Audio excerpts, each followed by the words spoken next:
question qui consiste à minimiser ce qu'on a oublié de faire, ce qu'on n'a pas réalisé, ce qu'on n'a pas compris. On va dire, non seulement c'est pas important, mais c'est pas grave.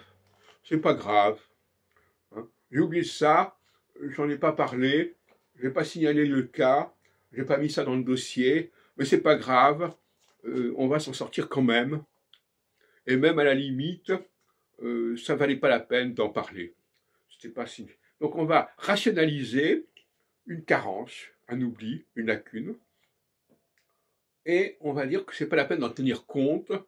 C'était pas la peine d'en tenir compte. Donc c'est comme si on disait, au fond, mon subconscient avait compris que c'était pas la peine d'en tenir compte, donc il a évacué le problème. Il n'a pas jugé bon d'aller voir plus loin, de mentionner telle et telle donnée, telle et telle information. C'est pas grave.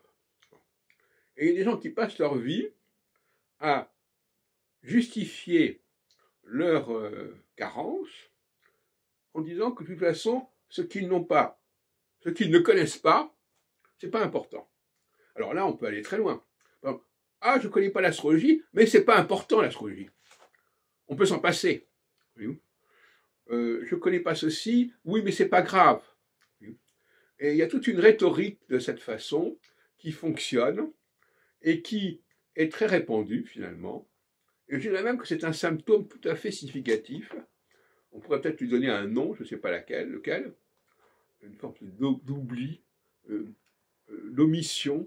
On va, voilà, c'est toute une rhétorique de l'omission. Oui, oui, j'en ai pas parlé, mais c'est pas grave, ça ne valait pas la peine d'en parler.